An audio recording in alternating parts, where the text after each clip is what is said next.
Morning everyone, welcome back to Confetti's Industry Week. I hope you all had a fantastic day yesterday with the first day of Industry Week. We had some amazing guests, so I hope you really enjoyed those. Today we've got Laura-Beth Cowley, who is a Bristol-based animator and filmmaker, and she's going to be talking to you about making films, taking opportunities and staying present. Please use a link in the chat function to ask any questions, and we'll go through those later on in the session. Excuse me.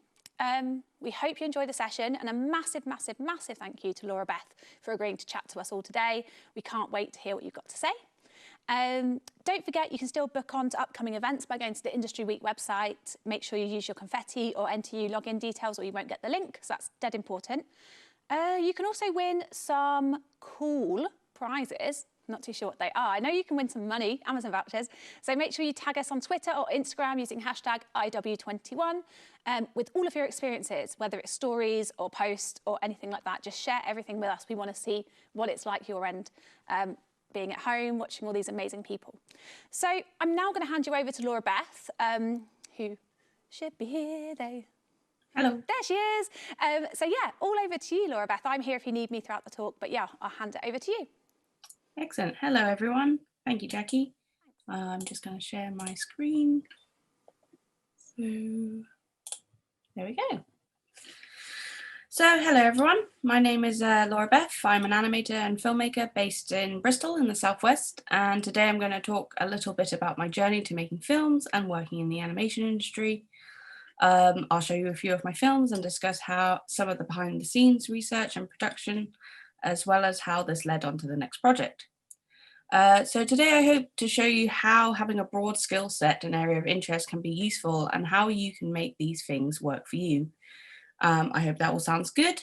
So a little bit of background about where I came from and my education. So I originally come from Dorset on the south coast. I grew up on a small island called Portland, which is known for exactly three things: Chesil Beach, which is part of the Jurassic Coast, Portland Bill at the very tip of the island, and quarrying.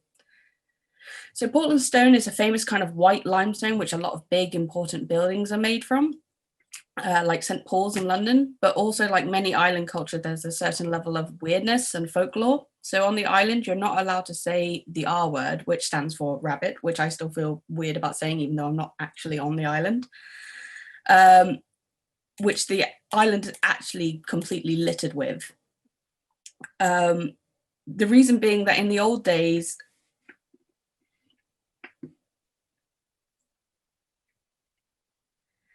when they would mine with big cranes, and rabbits would make like warrens under them and they'd collapse and the cranes would fall and crush people. So now people still believe if you say rabbit, you'll fall down a hole. And you laugh, but I actually have seen this happen. So, you know, folklore does exist. So we don't say rabbit, we say bunny or long ears, which brings together the one piece of animation history I can associate with my hometown, which is that when Aardman released Curse of the Were-Rabbit, they had to create special posters for the 4 bus stops that are on the island with an alternative title of something bunny going on. So anyway, I had always wanted to do something in the arts, but had a wide area of interest. So I did my A-levels in art and photography, but also ICT and accounting. For some reason, I really like maths, but I'm not particularly good at it. So I did my very first animation in my A-levels, which was this like huge tentacled sea creature attacking a London landscape in a very kind of B-movie way. I then went on to do a foundation diploma at the Arts University in Bournemouth and specialized in illustration and animation. I then went on to my undergraduate diploma at the undergraduate at Anglia Ruskin in Cambridge, where I also did illustration and animation, before going on to my master's at the University of West England in animation, which I was fortunate enough to be granted a Bafta Scholarship that paid for my full fees whilst I was there. So whilst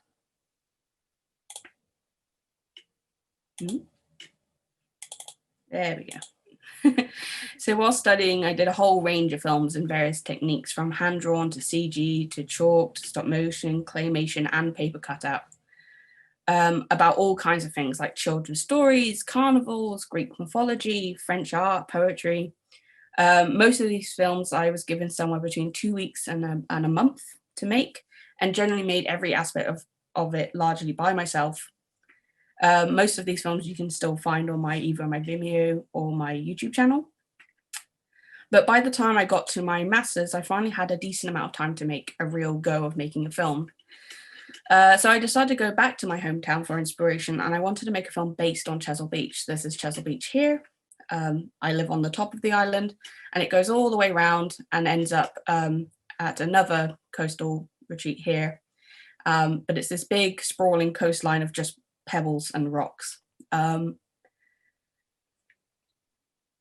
also another kind of folkloric or mythology kind of the island is that there were also this set of twins who were essentially hermits who had worked on both the docks and the local military base, and there was a story that their house was just full of drift items and huge pieces of wood that they'd gathered, and I'd always found the idea of them, these two men fighting over objects on the beach only to take them home to their same house, really funny. My dad had worked with both of them at various points and had lots and lots of stories about them. So I had these characters, and I knew I wanted them to be identical. The fact that they were identical to be a surprise to the audience, but I also wanted to create a more unusual style with them, as I'm always led by the type of animation or style I want to work in. And I really wanted to try using rubber hose, and rubber hose is this kind of old 1920s 30s style of animation normally seen in 2D, where the character's limbs grow and become elastic and could do really odd and unnatural things. It's sort of come back in fashion because of things like Cuphead, but historically there was also this guy called George Powell, who was a Dutch animator. This is his work over here, that made loads of replacement puppets and limbs from wood, and they created this brilliant flowing animation style very early on. So with all this in mind, I think we should maybe watch that film now. So I'm gonna stop sharing, and if we could show Boris Norris.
So good.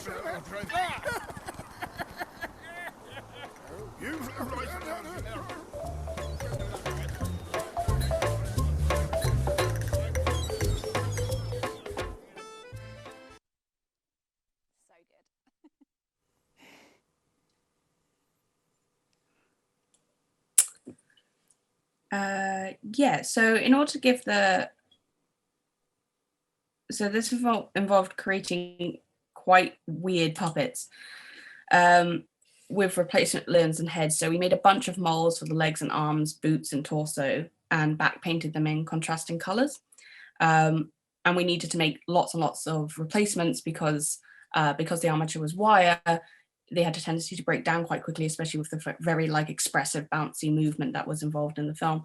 So I had an assistant model maker with me who her job was pretty much just making more and more arms every day because I would break them all. We also used 3D printing for the heads. Fortunately, we didn't need many as it was mostly for that scene where he smacks into the pole. And so it was just to give his beard that kind of whip round and also to give this kind of toyish aesthetic to the heads in general. We also hand sculpted a series of mouth replacements that were used for both puppets.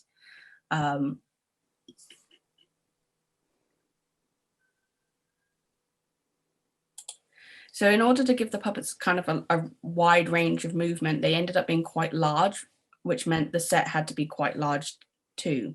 But we only had a section of a room. So the set was around 1 meter wide by 1 meter deep. And we used a forced perspective to make it seem much longer and further back.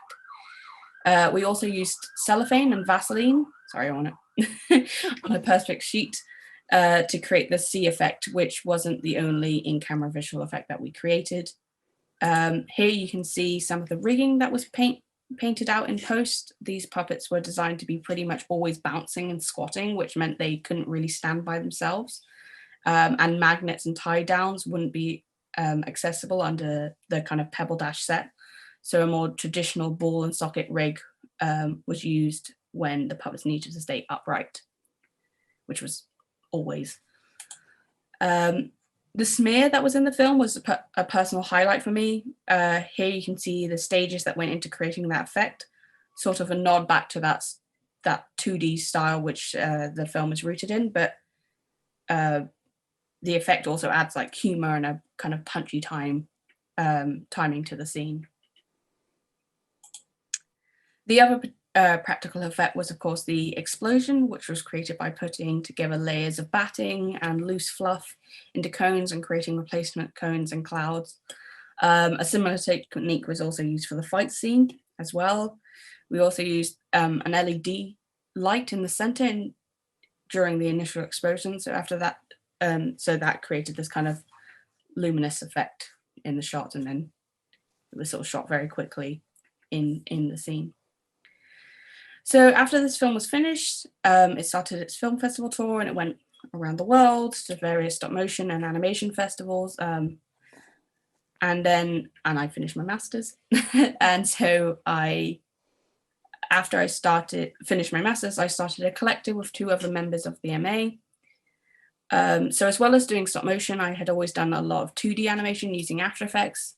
And we formed in order to work on freelance projects, but also to pursue making short films after graduating. Once you leave graduation, it becomes a lot harder to make short form work. And so we really wanted to keep that momentum going because it's something we were all very passionate about. So we wanted to do this by forming together. And we specifically wanted to make films centered around the idea of bad luck tropes and superstitions. So together we researched lots of them and found that there were lots around both the sea and nautical traditions and sailors, and there were also a lot around menstruation. And I became really fascinated with the latter of these and decided to make a film around them. And I found that quite often these superstitions, as well as being largely negative, could also seem kind of magical. Things like changing things and warping this perception of time and place. So I began working on a story around this. I was also keen to work in a different style than my own or that of the collective, so I actually reached out to an illustrator on Instagram. So I've been following Carl James Mountford's work for a long time. He's a German children's book and book cover artist based in Wales. And basically I just DM'd him and told him the idea for the story and highlighted some of his work I liked and felt would suit the character. And he agreed to create the character design. So as I'd been developing the film, I started a PhD, which was essentially my full-time job. It's to do with animation, but it's looking at the use of 3D printing in stop motion animation. So a lot of my time was getting eaten up studying and learning new softwares. But I was keen to develop this film outside of my PhD and came across a call out for up-and-coming creatives through Calling the Shots, who had set up a development program called New Creatives in association with the Arts Council and the BBC Arts that was offering funding and development training to create a short film. So I applied and was granted the funding to make the film. So I think at this point we'll watch that film and I'll explain how it was made and developed and the development of the story after. So here we go.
So this was the design that Carl made, which was gorgeous. That I'd asked for her in various poses. I knew there were certain scenes where she was going to need to be posed in different ways and stand differently, but he had never worked for animation before, so the character wasn't broken down for production. So essentially I had to break it down in the drawing into her component parts and round off the ends of each joint so she wouldn't reveal her joints when moving. I favor After Effects as for me it's the closest to working traditionally paper cut under camera, but with the benefit of an undo button and the ability to perpetually tweak things. So I'm going to show you this video and explain. So going into the project, I knew I wanted to work with Duic, which is a French plugin for After Effects that you can use to create coded armature to connect elements of the body together. So where you can use parenting in After Effects and other digital programs such as Maya and Flash, Druid goes one step further and prevents the body parts from disconnecting. You can also use what are known as controllers to create secondary movement handles. So I created this quite complex head rig that was made more complex by the need to have various textures and layers, such as the eye mask and cheeks, to work in conjunction with the head. But ultimately, it creates this kind of faked 3D effect by automating the scaling of various elements of the face when linked to joystick-like controllers here, as well as allowing for more subtle and convincing movements. You can save these you can save this whole thing as a composition and put it into multiple scenes for various people to work on at the same time. So here you can see how you can have this kind of toggled button to have her hair go up and down, blinks, the various buttons. This one controls the head, and these control the pupils, the eyebrows, and then the mouth set underneath.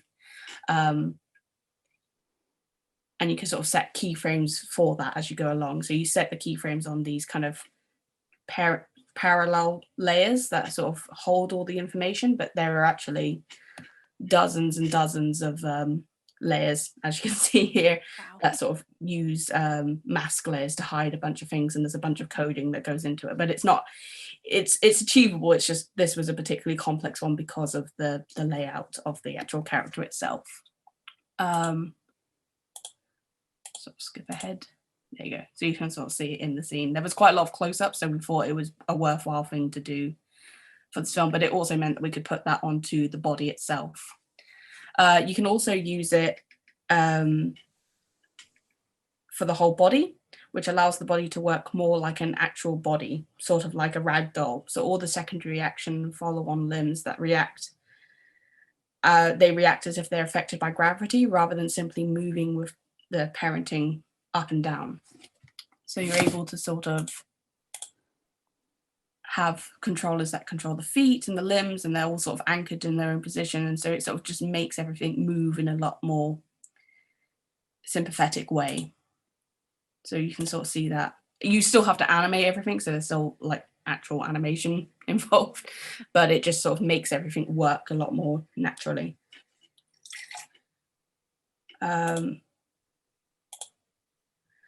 So when I pitched the film, I wrote an outline discussing the themes and the main points in the story, and I had this concept by Carl, but actually I never wrote a script. I went straight to an animatic. Like I said, I had done a bunch of research around various cultural taboos, and there are little Easter eggs throughout the film that indicate these throughout. Such as the curdling milk. It was believed that a menstruating woman would curdle dairy products. Tarnished mirrors cause plant crops to wilt. That they shouldn't bathe during their monthlies, shouldn't walk barefoot, as it would cause cramping, shouldn't hold infants as they may become sick, that seeing this kind of blood could cause infertility, and that they could change the weather with a glance. You can see why I drew a link between them and witchcraft. It was important though for me to not see these things as wholly negative, as they often were, making women feel unclean or unable to take part in normal day-to-day life, but to see them as they were, as perhaps a perpetuate idea of magical or powerful feelings. I wouldn't find or mind the horrific cramps or stained underwear during this time of the month to be quite as bad as if I could actually make things move with my mind as a kind of penance. So visually, there's a kind of correlation between the amount of blood on screen and the narrative high points in the film. This was greatly influenced by my producer, Emma Lazenby, who is an amazing animator director in her own right, who also won a Bafta a couple of years back. But she showed me how she often uses graphs to visually explain and work out the narrative thrust of her work, which is something I would encourage everyone to do. The menstruation taboos are sort of Easter egged alongside that of witchcraft, such as levitation, pentagram symbols, witches' altars, and herbs drying the spells. There's also the reoccurring icon of the goat, who was her kind of perceived familiar in her alternative vision. Although witchcraft was an obvious inspiration throughout the film, it too was symbolic of the segregation of women in the past, But like period power and other free flow movements, witchcraft has also enjoyed reoccurring and current popularity and often is used to represent the idea of empowerment for the disenfranchised and put upon. So this film was initially screened on the BBC as part of the Get Animated programme last year and has subsequently been enjoying a successful festival run. As well as getting into animation screenings, it's also got into quite a few live action festivals. Two of the highlights for me personally were it getting into the Salem Horror Festival, you know, Salem being the place where witch trials famously took place, and also part of Fright Fest in London, which is one of the best and most beloved horror festivals. I'm also a big horror fan, so getting into a horror festival has been a really cool thing for me.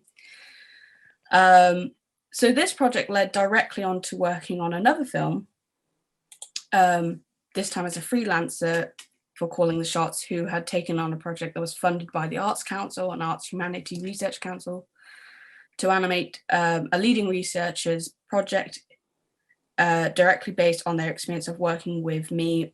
So they contacted me because they had directly worked with me on The Gift. They wanted me to work on a film around witches and witch bottles with folklore professor Owen Davies, who is quite a big deal in folklore academia, which as a giant nerd for all things folk horror made the project extra exciting. So I think we'll watch the film and yeah.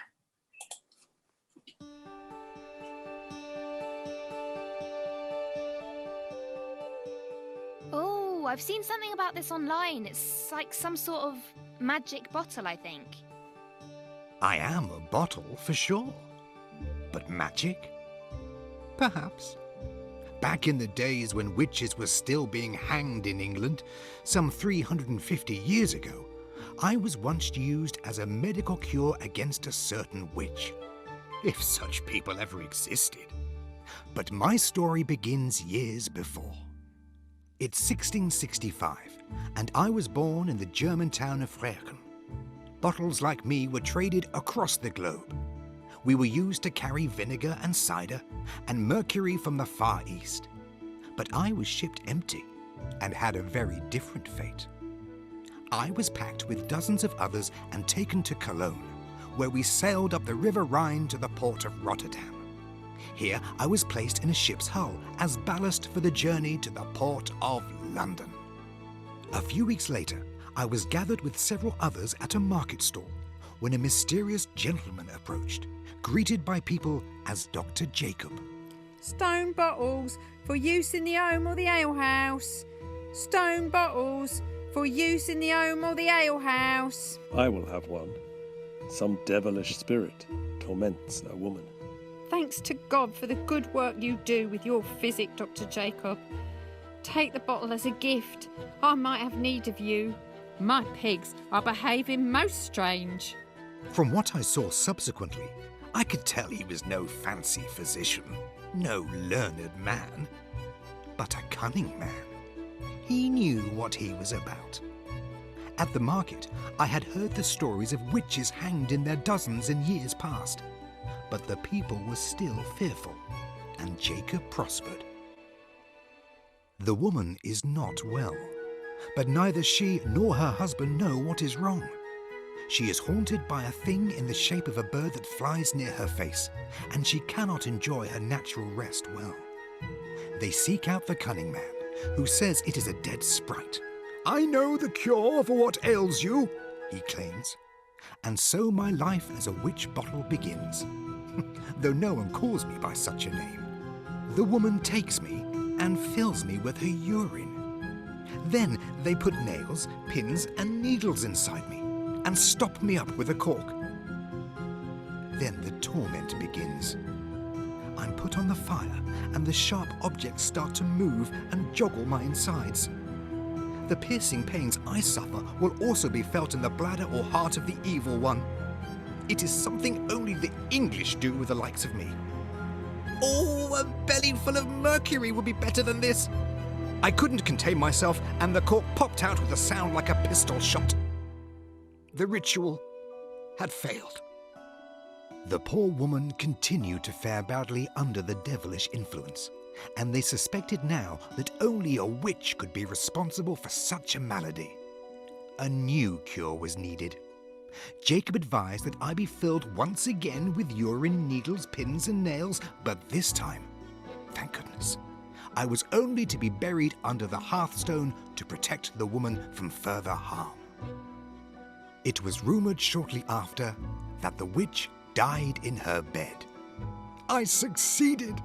My job was done. I could rest. And there I sat under the hearth for over 350 years. Generations passed without knowing I was there slumbering. The nails, pins and needles rusting in my belly. Until I was brought into the light once more.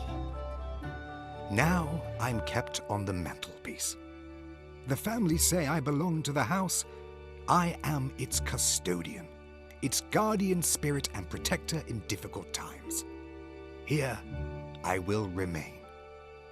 It is my home as well as theirs.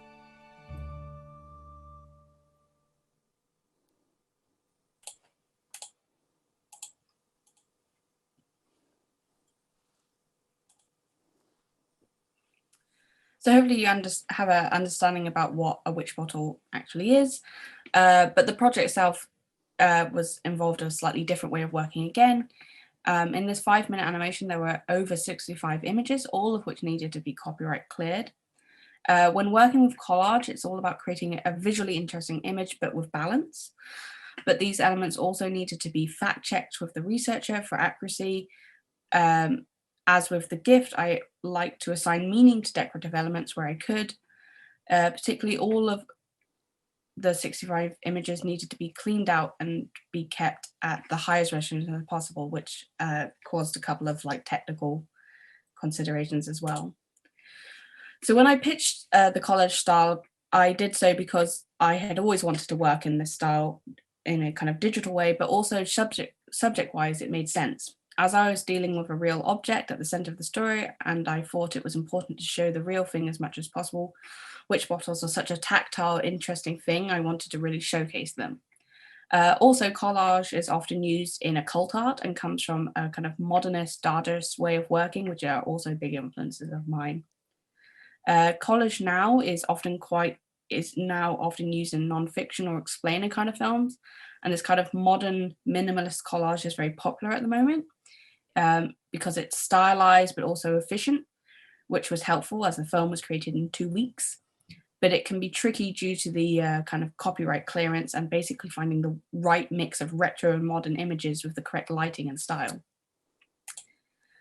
So this video shows you a sped up version of the clearing out process of one of the more extensive images, but some of the trickier elements of this film was having characters that had to appear in multiple scenes, but I didn't want to reuse the same image. So trying to find a copyright-free historical image of a wise man, for example, was tricky, as he had to look a certain way and appear in 2 different scenes, but read as the same person in both. He also had to be dressed historically accurate for the time period because the story is based in truth. Once images had been found and roughed out and a full cleanup of the image was needed.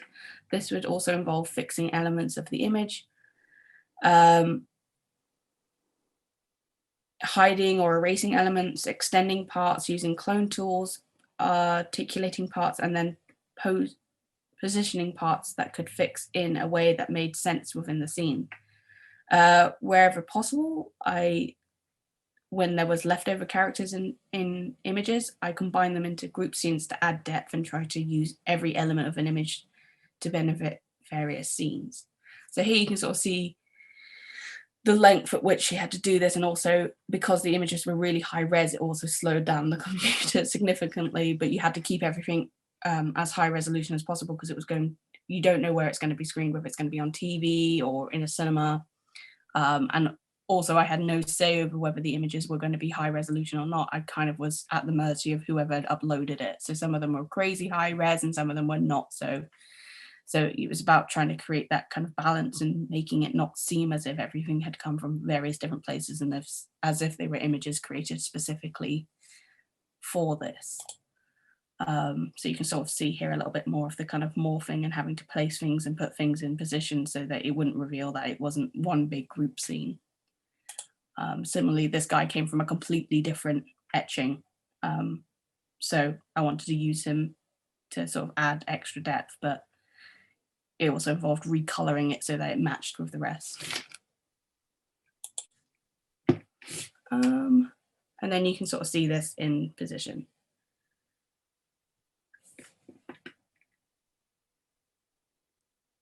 So it also had to represent the script. Here it was sort of to represent the journey to the market of the cunning man in kind of stylistic way.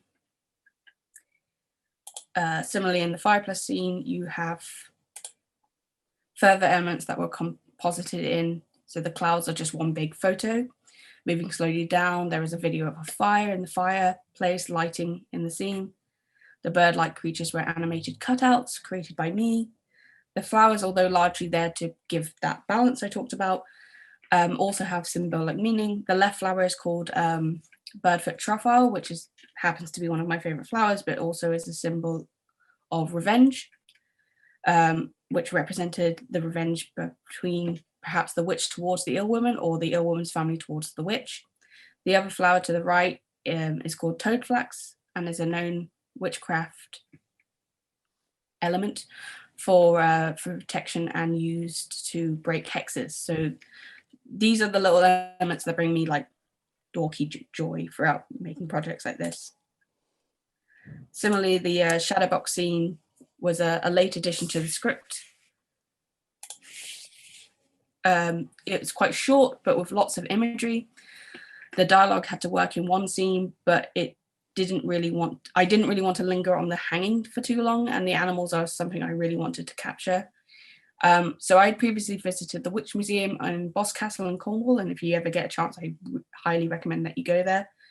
I'd seen these moving dioramas, which are similar to those you often see in like children's lamps or mobiles, but I loved the kind of whimsical mysticism and effect they gave, and I felt this scene was almost like a cautionary story within the rest of the film, so that's why I chose to use it there.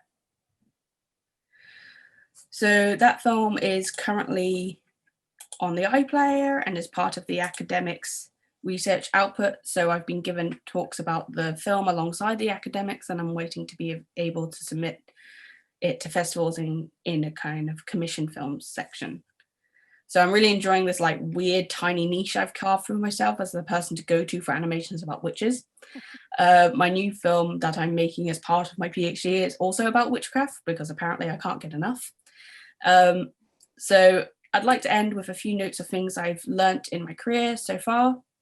So skills are transferable. The skills you learn in filmmaking are transferable from story to story, technique to technique. Software skills often change and update, but the nitty-gritty of putting a film together, such as editing, story, animating, and timing, remain the same. Working with others is key. Although many of my films I have made large parts of it or the entire thing by myself, my work is always improved by working with others, whether that be with animators, producers, researchers, or designers. Animation is a great way of working in isolation, but you should always seek out feedback, and when time and budget allow, always strive to work with others. Work smarter, not harder. This may be something you've heard of, but if you haven't, it's probably one of the biggest lessons people have to learn. Basically, the long road isn't always the smart road. Sometimes shortcuts are beneficial, especially when working to a time limit. You have to appreciate the overall project and budget your time and time yourself accordingly. Sometimes what's obvious to you isn't to others. This is something I found often holds people back. Sometimes the first idea you have is the right one, and even if it isn't, it's better to work through an initial idea than wait for an inspiration to hit. Learning is a key part of every film. If you go into animation or any media job, you will never stop learning. Whether it's software, story, timing, or core elements of movement, you can always improve. Research is the backbone of art. Research is a key skill. If you work freelance, you will always need to bring your own research to the table. Research does not exist purely in contextual studies or in essays. It is a necessary step in all creative work, and to be honest, it's my favorite part of every project. What excites you will excite others. I think you can become fooled by yourself to think that everything has been said or done before, but it's important to remember that it hasn't been done by you, and it hasn't been seen from your unique visual interpretation. Also, if it genuinely hasn't been done before and it excites or interests you, it will definitely interest others. And this is kind of just more of a general rule of thumb when budgeting or pitching. If the client wants a project to be high quality and quick, it will cost more, as you will have to drop everything or bring in others. If they want it cheap and quick, it will be lower quality. That's just how it is. But it's good to remind yourself of this so you don't kill yourself trying to reach unfair expectations put upon you. And finally, 5 top tips. 1, seek out opportunities. They rarely come to you, so seek out funding, training, and opportunities wherever and whenever you can. Say yes as often as you can. When opportunities do arise, try and say yes. You only regret the opportunity you don't take. 3, be kind to everyone. No matter what industry you're in, be nice to everyone. If you're mean or grumpy or lazy in a job, people will remember you. This is an industry that runs on recommendation, and people want to work with nice people. You can be crazy talented, but if you're a jerk, no one will hire you. No one's going to do the work for you. This is an obvious one, but truly time management is key. And if you overburden yourself, there is rarely someone that can come to the rescue. Working with others is great, but you really have to seek out people you trust and value them when you find them. And finally, be obsessive, be a dork. Having interests outside of your work will often come back into it.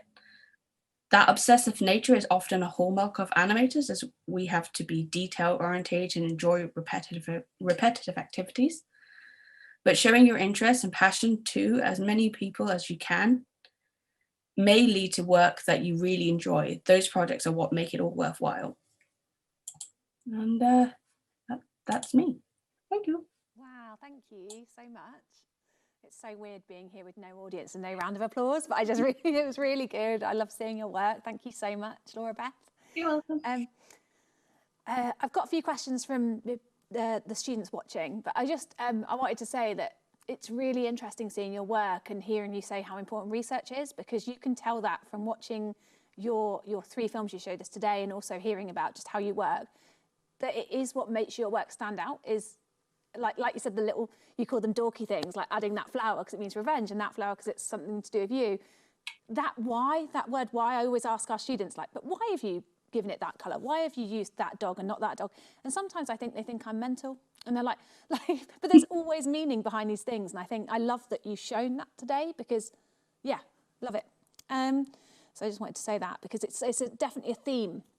The pre-production and research phase is always the phase that the students don't want to, not always, but quite often the one that students don't always want to do. But I think that's clear why, in my eyes, why you've been so successful in some ways. When did you graduate, by the way? From my master's? From your original degree? Oh, God. A long time. 8 years ago? You've still done so much stuff in that time. It's insane. I love it. So you've been very busy.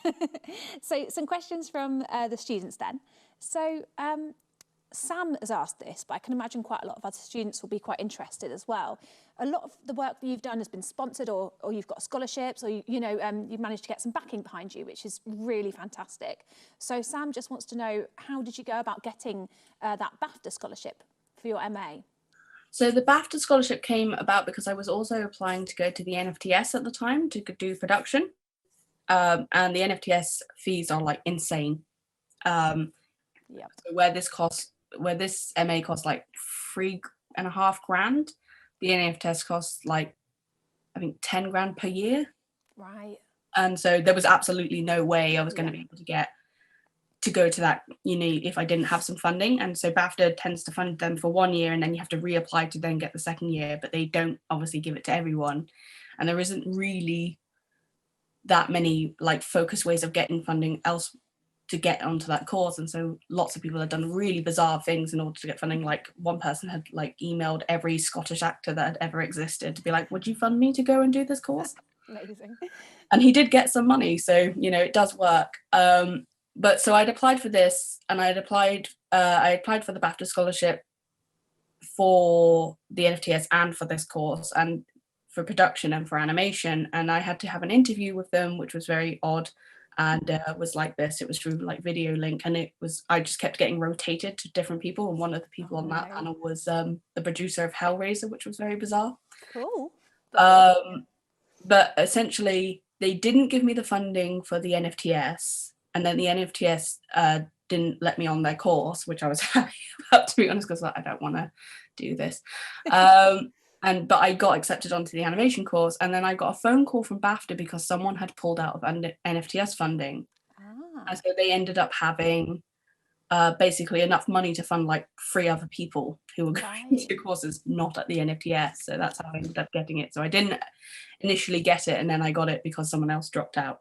Oh, cool. So just taking all those opportunities that are presented to you then, really?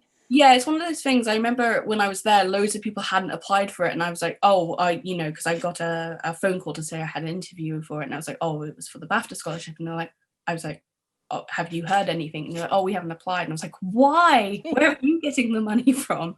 So yeah, it's one of those things of like, people often say I'm very lucky. But the more I apply for things, the luckier I get. So I will just apply for absolutely everything, and it's led to some very odd things. Like I once applied for something, and then it turned out I got it, and I didn't know what I'd applied for, and so it ended up I was giving a talk in a field in like Oxford on a weekend as part of a festival, and I was like, okay. That sounds quite fun though, doesn't it? And I guess you could meet people through that, and it's all, like you said in your previous slide, like it's all about the people and it's about your reputation and things. So I think that totally shows. I really like the point there. You said loads of people say you're lucky. I completely disagree. I've had students before who, if you didn't apply for that, you wouldn't have got that. So how's that luck? You made that first step. So to all of the people out there thinking, well, Laura-Beth got funding, she got this. How did she get all that? Just apply, guys, give it a go, hand in your best work as portfolios.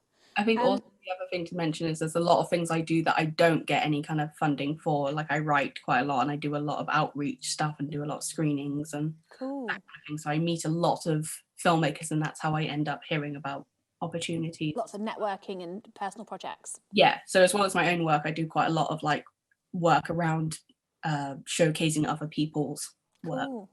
Getting yourself out there again. It's good. I'm just seeing what the next question makes sense to be. Joe asks, what's your favourite animated film? Really open there. Mary and Max by Adam Elliott. Oh, I haven't seen that. It won the Oscar a while ago, but he's an Australian animator, and Australia has a really weird, very close-knit stop motion industry. Like they all know each other. They all live in completely different cities. But Mary and Max is a black and white, or largely black and white, stop motion film about a young girl who has a pen pal who's autistic and lives in New York. Oh, okay. No, not autistic, has Asperger's. This rings a bell, actually, and I just looked at it. It's really, really sad. I can't watch it without crying. It is the best film that has ever been made. Oh, yeah, I do recognise it. I just Googled it. I haven't seen it, but I remember seeing images from it. It's like always £1 in H&M. So, and HMV. So it's really easy to get. I think it's like time as well.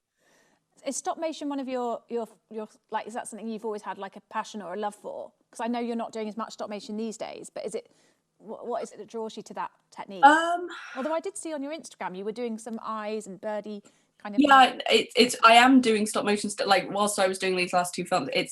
I did them because 2D is nice in the sense that especially during lockdown you can't get anywhere, and I don't currently live in a place where I can really set up my own stop motion setup, but I am doing my PhD is in stop motion, so I do get to do or get involved with stop motion quite a lot. So but I've never, one of the hard things in industry is that you tend to get pigeonholed quite a lot, and stop motion is particularly tricky for that. Like they can't really, they find it very difficult to understand if you're a stop motion animator and a model maker even. Right. So you have to really section out things, and when you apply for things, you have to be like, this is all I am. Yeah. I only do model making. Here is all my model making stuff. And so setting up Weird Eye for me was because I'm also interested in production, and I'm also interested in 2D, but it was a place for me to put that whilst applying for stop motion jobs, so I didn't like confuse recruiters. Yeah, I like that. Like lots of our students as well want to be all-rounders. They want to know, like you said, the research, the development, the pre-production, the production, the post-production. They want to be a part of it all. So I totally get, you know, why you don't want to be pigeonholed into one area there, especially when you're so talented at so many. Joe also asks, what was it like working with 3D printing? Did you find it easy or hard to work with? Well, I still work with 3D printing now. This is my current 3D printer. Hey. So it's a learning curve. If you have CG knowledge, that really helps. But because of the type of research I'm doing, I'm sort of doing a mix of the kind of more what you're probably more aware of things like Leica with replacements. But I'm also trying to look at more of the kind of mechanical side of what 3D printing can do, which involves then also kind of needing to know engineering a little bit. Sure. So it's as difficult as you make it for yourself, really. Right. But if you can save out something out as an STL file, then you can print it. Cool. Well, the fact you've got your printer and you're still using it says that's quite a good thing, I think. Sam asks, do you think that you need to be a good artist in order to animate? No, not necessarily. I'm not really a drawer. I draw as a means to an end. So everything I do has a process on it, which is why I was sort of drawn to animation originally. I guess you have to be a good artist, but it depends on what you mean by that, whether you need to be able to visually make the things. I think they probably mean as in drawing. Yeah, which I don't think you necessarily do. All of the backgrounds and additional artwork, except for the goat and the gift, were done by Hannah Stevens, who is part of my collective, and she's a phenomenal drawer and artist. But animation is its own skill. It's about timing. Yeah. And if you want to be a traditional 2D animator, and to be honest, any kind of 2D animator in full, you kind of do need to be able to draw because it is drawing. Yeah. But not so much with stop motion. It helps. It really helps if you are. But I've also always fought against this idea that you have to have organic talent to be an artist. I think I think you have to have a sort of natural inclination towards being creative, and that's more important. There's lots of different ways to kind of show you can be artistic. Yeah. Thank you. Kibi is one of my first year students. He's asked if you've ever tried using Adobe Animate. No, because I really hate Flash, and I always have. And I know it's what came from Flash. It is something I want to learn, but I know a crazy amount of softwares, but none of them are kind of like linked together. I've been learning Toon Boom more, but Adobe Animate is very much a worthwhile software because for some reason Flash just won't die and people just keep using it forever, and I just don't know why. But it's good to hear you use After Effects, because that's what we teach. That's the first thing we teach when students come fresh out of like year 11 and join the course. They do After Effects. So we did that in term 1, and this week actually they're all handing in their first ever 2D animation on Friday. So it's a really big week for my first year students at the moment. And my second year students are handing in a stop motion on Friday. So you're so relevant to us at the moment, which is so great. And the fact that you can do all of that stuff is brilliant. But yeah, a lot of them are going to want, they want to do more hand-drawn, more like Toon Boom, more Animate. So that's probably where that question comes from. Adobe are usually the artists. Yeah, Adobe Animate is definitely worth learning if you can get your head around it and you like it. Yep. One I just haven't ever really enjoyed. You just got to work with what you like. You get lots of work. Sam asks, you said you're a fan of witches and superstition. Do you have a favourite film or animation with those themes? Like, what inspires you, I guess? So my favourite horror film is Rosemary's Baby. So I like a lot of live action horror films. So I have two really different parallels of only animated films and then only horror, two extremes. So I very much like the work of Ari Aster as well, who did Midsummer. Cool. I have a Midsummer shrine behind me. Nice. But yeah, so that's more where that kind of comes from. But also just in the last year or so, I've got very much into folk horror. So things to The Wicker Man. Original or no original, never Not the Nicolas Cage one ever. Good. I hate that man. But I love the first Wicker Man as well. It's kind of comedy when you watch it now, and he gets hit on the head. That Edward Woodward scene where he gets hit on the head, it's just comedy. But I love it. Yeah, exactly. And it's all that kind of, and I really like, I've always liked folklore and ghost stories, because originally I wanted to be a horror writer. That's what I wanted to do when I was a kid. But I'm also really heavily dyslexic, so I was like, probably not. Yeah. But yeah, it's something I like. The next film I make after the current one, I'd really like to make a horror film. I can definitely see the link. Yeah, Because you haven't gone for kind of like the folky part of witches. You've gone, you know, there's a lot of blood, obviously, for obvious reasons, but, you know, the knife and everything. You can see your horror tropes in there as well. Yeah, I tend to ruminate on this idea that, like, obviously witches were always sort of seen as these evil things, but there's a lot of history to witchcraft, and it's quite interesting. And, you know, obviously there's quite a huge correlation between the fact that, like, witch trials and all these things we used to do is more to do with, like, making women stop talking, more so than that they actually did anything wrong. Yep. I read a book recently, I can't say the whole title because there's a really rude word in it, but it's Witches, Something Else and Feminists, and it's about how the word changes over. Do you know the book? The middle word is very rude, so I can't say it. But yeah, it's all about that kind of evolution of women and feminism, and how they always have a negative connotation in history, and how it's probably now feminist is actually the negative connotation. But hey, I am a feminist and I'm proud to say so. So I'm no witch. I'm not a witch, although I like witches. I've got no powers, so... sorry, rant. Where are we? So Sinead, I don't know if this is my first year or second year student, Sinead, but what is your favourite kind of animation to work with? So is it stop motion or 2D? Like what would you love to do if you had all the money in the world and someone said make something? What would be your favourite one to do?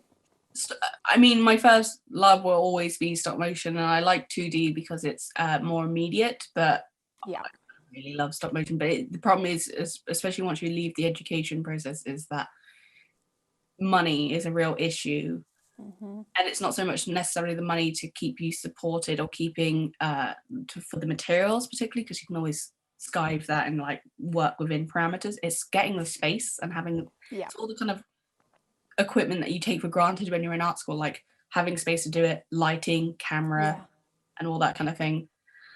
That really takes up the problem. And luckily in Bristol there's quite a lot of like weird little hubs for that kind of thing, and I live down the road from Ardman, so I was going to ask about Ardman. Is that kind of not your style, or do you actually think you would like to kind of work with them? I've worked for Ardman in the past. I thought I saw it somewhere on your work. I worked on the DFS ads. I made kind of weird, creepy cloth puppets that people find horrifying. Yeah, were very cute. And I live like half a mile from them. Cool. But do you prefer doing your own thing? Because a lot of your things are your ideas, your babies, if you will. Would you like to work for a big company where you're like a cog in their chain, or do you like having...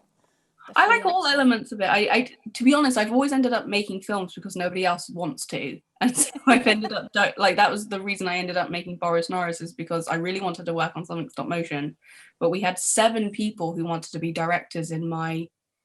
Was it 7? No, we had 4 people that wanted to be directors and 8 concept artists, and only 2 of us wanted to be animators, and nobody would direct a stop motion film. So I was like, okay, well, I'll do it then.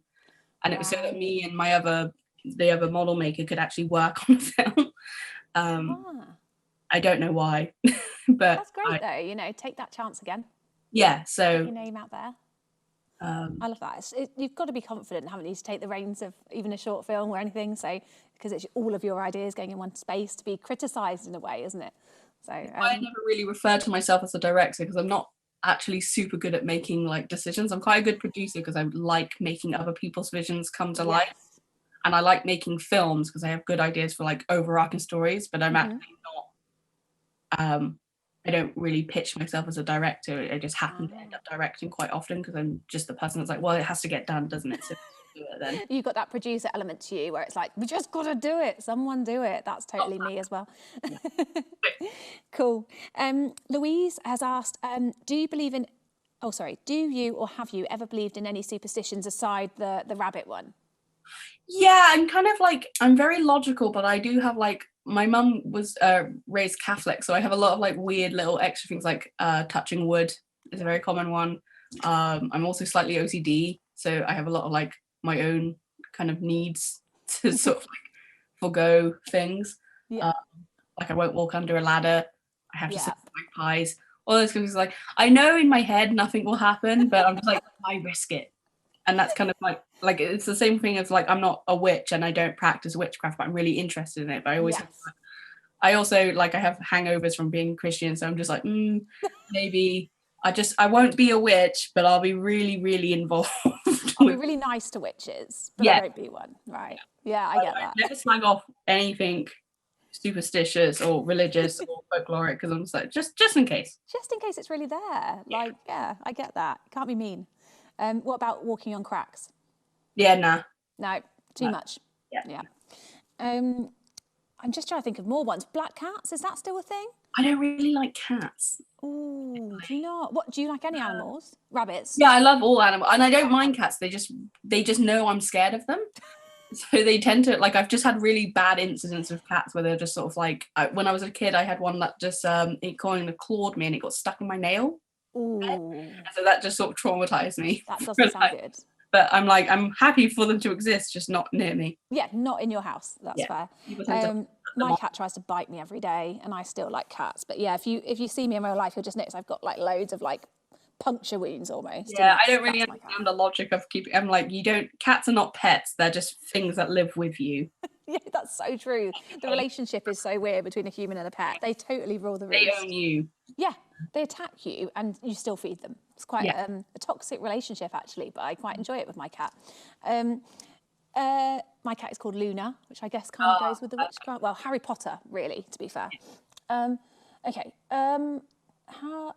This is quite an interesting one. How long do you spend? So you said you really enjoyed the research, but how long in a time scale do you spend in that kind of pre-production and research kind of phase before you actually get to either model make or start animating? It sort of all happens at the same time. I mean, if you leave me to my own devices, I will just keep researching forever and ever. And because I have this kind of academic side as well, I'll go a bit OTT and start reading academic journals and papers about it. But normally it's because like there's a deadline, so at some point that I have to go like okay and then move on. So yeah, it's more about how much time I have and then dividing it up. Yeah, but because of where I did my undergrad, we had like a really insane way of like the course was run in a very weird way where we'd get given a project on a Monday, we'd have 3 weeks to make every aspect of the film. So we didn't really get a lot of time to develop things.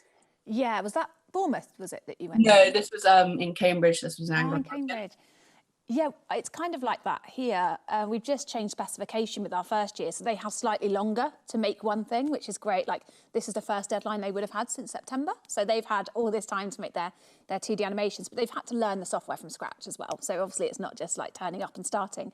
And my second year students who are in the call will be thinking, oh, I really wish that was me, because they are totally what you just described as like 3 weeks, bim, bash, bosh, and it's done. And then they're like, oh, I could have done that better. You know, so education is changing slightly to kind of like harness that creative talent, I think. But I mean, it's both good and, I mean, you always complain about it at the time because you're like, there's just no time. Yes. It's like a trial by fire. And one of the other girls who's in my collective weirdly ended up coming onto the masters, but she was in the year below me on my undergrad and I actually taught her. Oh, cool. But we didn't really know each other, and then we did the MA together, and now we have a collective together. But we always sort of like talk about how we're able to really get a project done for a client really quickly because we're like, everything in comparison to studying together is much easier because we're used to having to do everything by ourselves in like 2 weeks or less. So I like that you said that. Thank you. See, we're training you guys for the future, and you're going to think everything else is really easy. So yeah, it's all good. Whoa, I'm just seeing what's next. Oh yeah, so lots. What you said earlier as well about your collective and how you came out of kind of your postgrad, I think it was, and you were like, what next? So many of our students have that feeling. Either it's after college or whether it's after university, because we've got university students in the call as well. Did you have a big portfolio? Like, what was your end goal for like the end? Was it what did you do? I know you formed your collective, but like I think people were stuck like the big step, you know, between education and real life.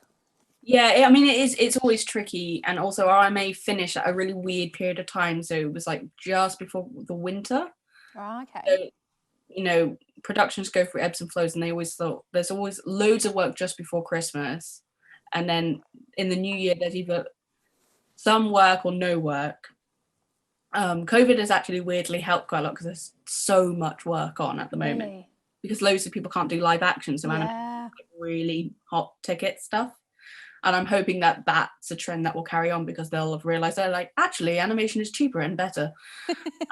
So that will carry on. But it's always difficult because, especially with stop motion, because you're kind of dependent on like if there's work going or not. Because stop motion tends to go through ebbs and flows of like being tons of work. So like now there are 4 feature films being made in stop motion, 3 of which are all in Portland in America, like down the road from one another. Aardman has about 5 different projects on at the same time. And then there's lots of little independent films being made as well because there's been a lot more funding pumped into short film because of Bafta. So yeah, it's one of the, that's the only thing with like I think media in general, but you kind of have to ebb and flow where it comes, and you have to look for funding. But there is always, that's why 2D is good, because that you can get more freelance work as a 2D actor. Did you come out of uni with like a show reel? Yeah. But once again, I made multiple show reels. I made like a stop motion show reel, and then made a 2D show reel, and then made a combined one if I was just sort of, I think we combined one as Weird Eye that sort of showed like what all 3 of us could do. Yeah, that's cool, because like you said, you've all got your different talents. Which is another thing. I mean, collectors are I do quite a few talks and stuff about collectors because it's quite a rare thing, because we're not a studio, so we don't pay like taxes and we don't have a business account. We basically are hired as free individual freelancers, and we all submit invoices separately. Sure.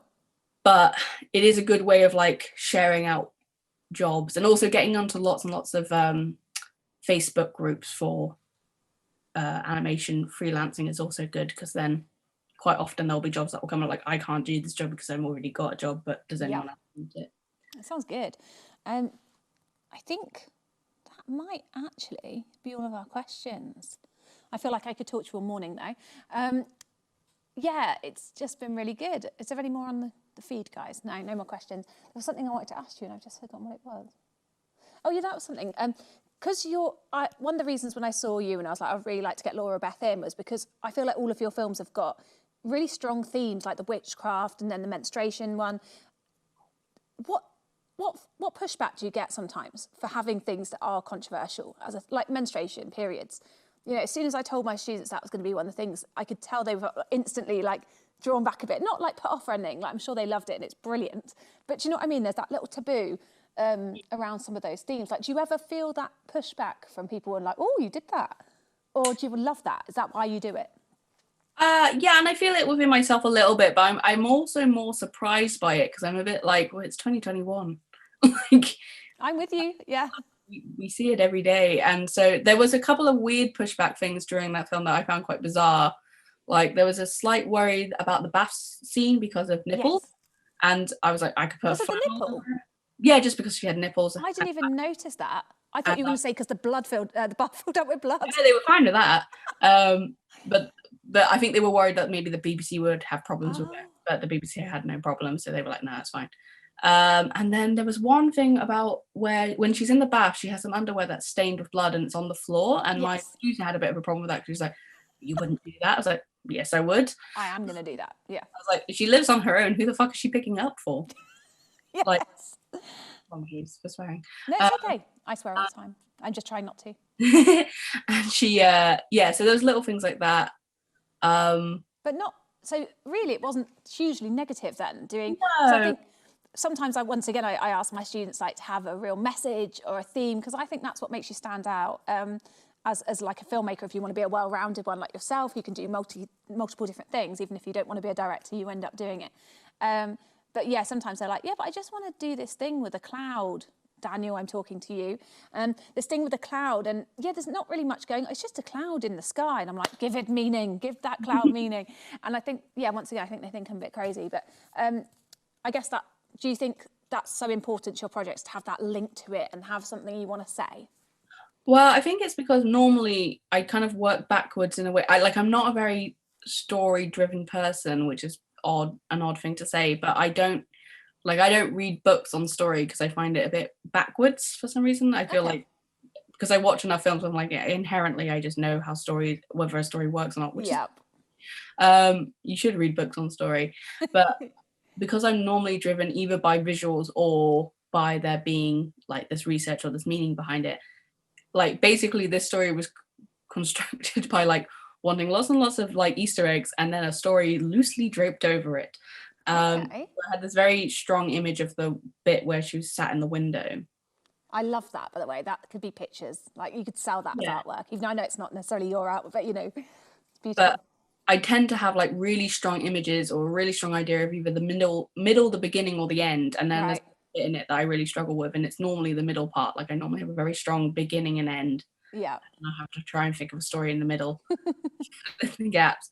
So I think I construct stories in a very bizarre way, where I don't go by act structure like you should. And so that was the only that was probably more what we had back and forth about, that less so than the subject was just that like my complete inability or want to constrain it to any kind of like free act structure. And my main producer is very story orientated, so he was like, you have to give me some sort of script, and I was like, no, give me something. I was like, no, there's no dialogue, what do you need a script for? Yeah, is there any dialogue in any of the ones? Oh yeah, of course, the bottle one, there's loads of dialogue because it's telling us the story. I didn't write the script for that. The researchers were made to do the script for that. I think that says a lot though, doesn't it? It's very powerful to have an animation with, although a lot of our students probably won't have dialogue in theirs, but I think that's probably because we haven't taught like loads of lip syncing. But yeah, I think it's powerful when you've got something like that you can show and not have any dialogue, and it still means so much. So yeah, I think that's great. I mean, as a rule of thumb, like almost none of my films have any dialogue, and if they do have dialogue, it's normally just sort of like janky, fake language noises. I like the stop motion sounds. Yeah, which have almost happened. But the same with the witch bottle. Like I came up with the concept before I got the script because the script was delayed for reasons. And then when they got it, it was only at that point that I realized the whole story was coming from the bottle's mouth, and I was like, yeah, I'm not doing that. Because that's a lot of lip syncing for a 5-minute film that I have to do in 2 weeks, and also how boring would that be if it was just it totally worked what you did. I love that collage effect as well. So yeah, generally I find like it's the same with like my old tutor used to have this idea about like you don't need to learn how to do a walk cycle, because you'll only do a walk cycle when you need it, which meant that like I think the pig was possibly the first walk cycle I ever had. Pigs were so good. So yeah, it's one of those things that I think often like the kind of more traditional things that you have to do in animation, like lip syncing and walk cycles, also when you're like applying things, it's good to have a walk cycle, but generally industry wants walk cycles with attitude, so they want it to be part of an overall project. They don't just want, because everyone does it, everyone has to do walk cycles and sack drops, and it's a really important thing, you do need to do it, but when it comes to then having your show reel, it's often not the most exciting thing to see 150 show reels, all of which just have the same flower drop and walk cycle. So one last insight before we say goodbye. On that, what, I know you gave us your tips, but what is your one thing that you'd pass over to these guys today for the rest? Like what's your one insight? Like whether it's be nice to people, what's the biggest thing you think these guys need to do when they leave college or uni to make it? I think being nice is probably one of the biggest things that I've sort of, especially in the animation industry. The animation industry is like insanely nice, and everyone's very soft and softly spoken often. And you do have big personalities, and they tend to be directors or like leads. But just being enthusiastic and not being super down on things, and just being willing to try stuff. So I ended up getting my job at Aardman because we were actually there making the bits for Boris Norris, because through the Bafta Scholarship, I got a mentor at Aardman called Merlin Crossingham. Oh, cool. Who leads everything to do with Eva Moore for Wallace and Gromit. Nice. And so when the university closed down over the summer, we were like right in the middle of production. I was like, we have nowhere to make molds, and he's like, oh, just come to Aardman. Cool. And the reason we ended up getting, both me and my fellow filmmaker ended up getting work there, is because the guy who ran the model shop there was like, do you guys know how to use a sewing machine? I was like, yeah. And he's like, do you want to work here for a couple of months? I was like, yes. And my friend was like, oh no, I don't know how to use a sewing machine. I just sort of ribbed her in the like elbowed her, and I was like, yeah, you do. Just Yes, say you you do. do. I'll show you how to use a sewing machine. It's not hard. Say you did. And then we never ended up actually having to use a sewing machine ever during that entire production. But she always talked us out of job just because she didn't know how to use a piece of machinery. I was like, you can learn. It's called YouTube. It's fine. And that's just because you were talkative, nice, friendly. Yeah. I'm just keen. And then when we left, we like bought everyone biscuits and beer and stuff. So just That's being always like, a win. yeah, always be just really, really polite and just say thank you to everyone all the time. Oh, that's such a nice nugget of information to give to everyone, because I think, especially in these times when everything's really hard, sometimes it's hard to think outside of your box. But yeah, keeping nice, keeping positive and keen. I like that. Laura-Beth, thank you so much. You've been like really good. It's been such a lovely morning talking to you. So thank you for spending time with us today. Yeah, I'm going to let you go and enjoy your day, and I'll send you an email at some point in the week just to kind of catch up and stuff. But yeah, thank you so much. It's been lovely having you and chatting to you. It's nice to talk to another human that isn't my child. Also, feel free to send my social media or my email to people if they want to ask any more questions. I'm always cool. I'll make sure to share social media and stuff on Instagram, guys. So if you do want to pop on Laura-Beth's channels or anything else, find your website and your stuff like that, and I'll pop it out there. So yeah, thanks, Laura-Beth.